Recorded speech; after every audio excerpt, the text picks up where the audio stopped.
ये 11th class की NCERT जो चल रही है, इसमें हम कर रहे हैं पोइट्री सेक्शन। और इस बुक का नाम है हॉर्नबिल, जो पोइट्री सेक्शन की बुक है। हम कर चुके हैं पहली और दूसरी पोएम की एक्सप्लेनेशन और क्वेश्चन आंसर। अब ये जो थर्ड पोएम है, the voice of the rain, हम ये वाली करने वाले हैं। और ये लिखी किसने है, voice of the rain, volt Whitman ने। WHAWALT WHITMAN, वोल्ट विटमन ये पोइट का नाम है, याद रखना।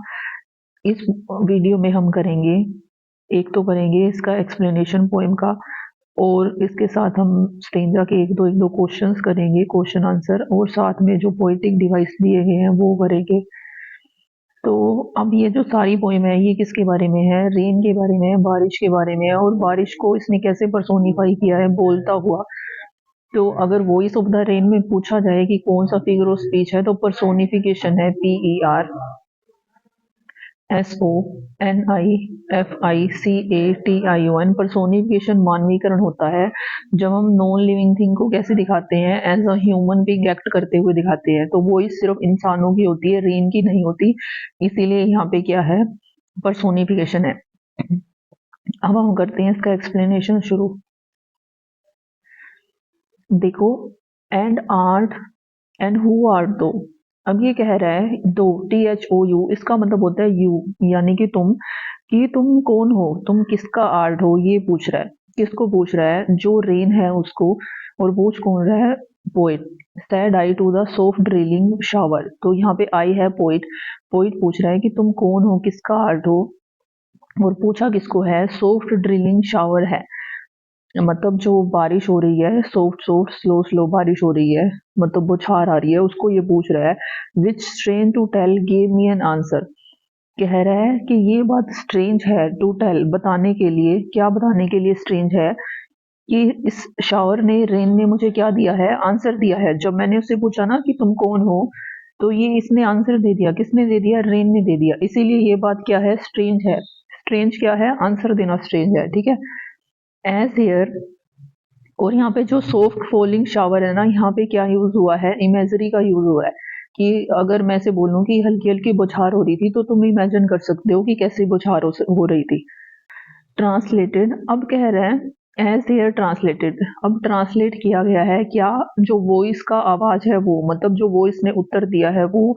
I am the poem of earth. अब जो रेन है वो क्या आंसर दे रही है, कि मैं पोएम हूँ, कविता हूँ, किसकी, अर्थ की। और ये जवाब दिया किसने है, ये जो रेन है उसने जवाब दिया है।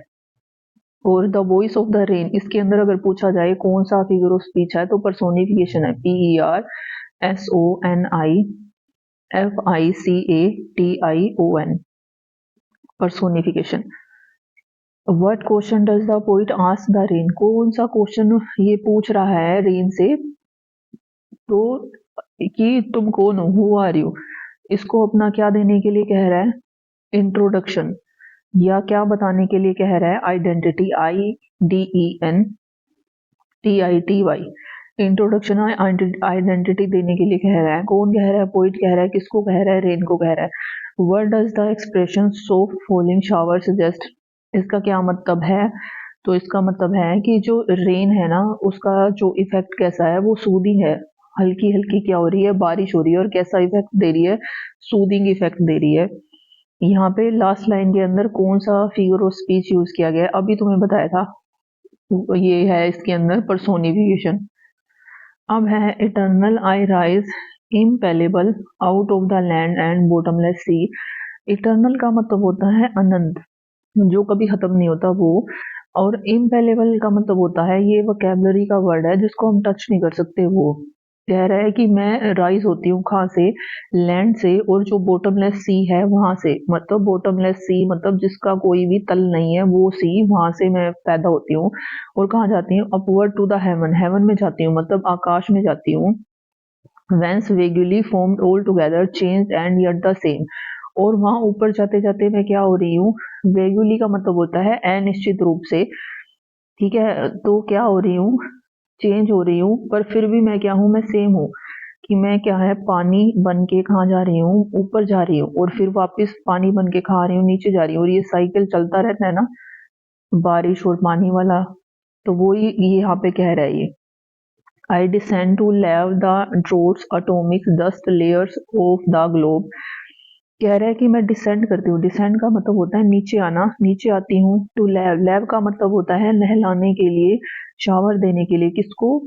जो भी ड्रोट्स हैं, सूख गए हैं। कौन सूख गए हैं? एटॉमिक, छोटे छोटे कण हैं, सूख गए हैं। जो डस्ट लेयर है उनको, ग्लोब की, जो भी ग्लोब है ना, मतलब जो हमारी धरती है उसके ऊपर जितने भी पार्टिकल्स हैं वो ड्रोट हो गए हैं, सूख गए हैं। उनको मैं क्या करने आती हूँ? लेव करने आती हूँ, नहलाने के लिए आती हूँ। कौन बात बोल रहा है? ये रेन बोल रही है। And all that in them without me were seeds only latent onboard. ये कह रहा है all that in them without me, कह रहा है कि ये सब है ना विदाउट मी, मेरे बिना जितने भी सीड्स हैं क्या है? वो लेटेंट है और अनबोर्न है।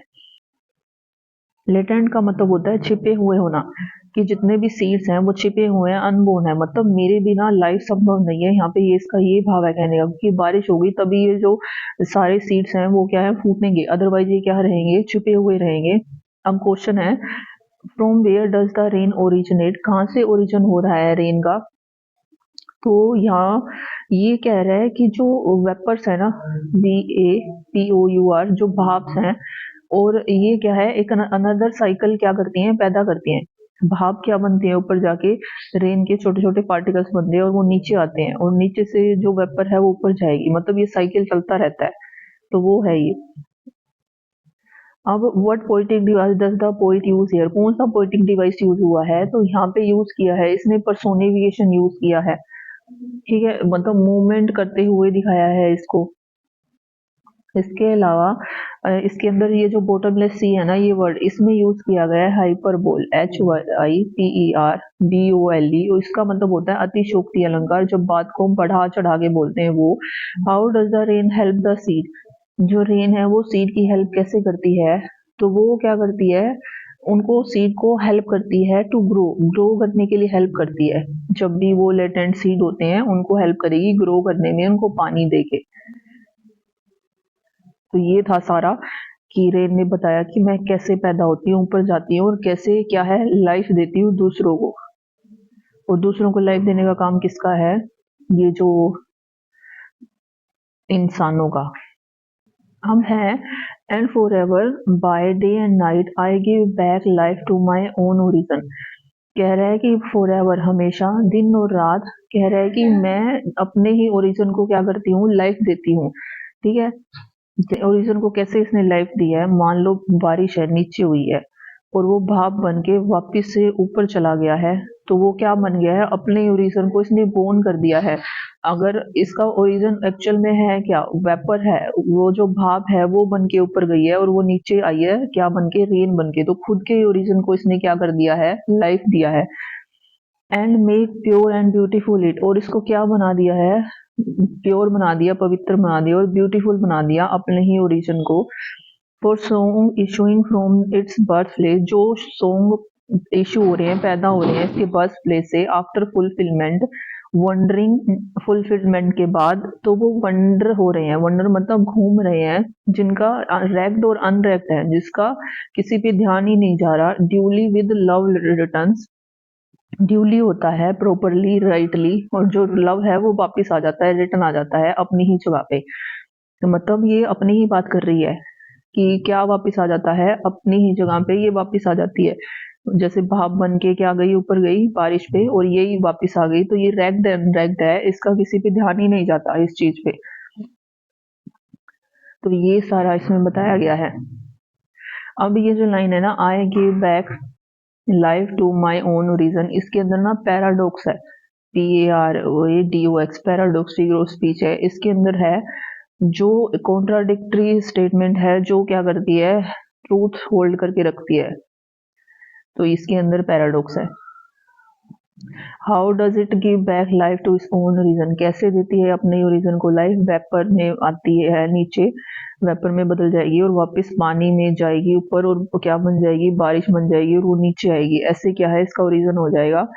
How does rain purify and beautify it own region, कैसे खुद को प्यूरिफाई कर रही है ये, और कैसे ब्यूटिफाई कर रही है? कह रहा है कि जो वेपर है ना, वो क्या लगता है, मोर ब्यूटीफुल लगता है, मोर क्लीन है, इसीलिए खुद को क्या कह रही है, ब्यूटीफाई कर रही है ऐसे। वाई, क्योंकि वो है अनटच्ड है, इसीलिए प्यूरिफाइड है वो। Why are the last line put brackets in, क्यों इसको ब्रैकेट में लिखा गया है, क्योंकि ये जो लास्ट लाइन है ना, ये पोइट का ऑब्जर्वेशन है, जो कोर्स ऑफ सॉन्ग है उसका, जो पोइट ये रेन का जो कोर्स ऑफ सॉन्ग है ना, वो है ये लास्ट लाइन। बस ये इतना ही था। अगर पूरी पोएम में ओवरऑल पूछा जाए ना कि कौन सा फिगर ऑफ स्पीच है, तो इमेजिनरी है। जब चीजें तुम इमेजिन कर सकते हो ना, तो वो होती है ये। नेक्स्ट वीडियो में करेंगे अब हम नेक्स्ट पोएम।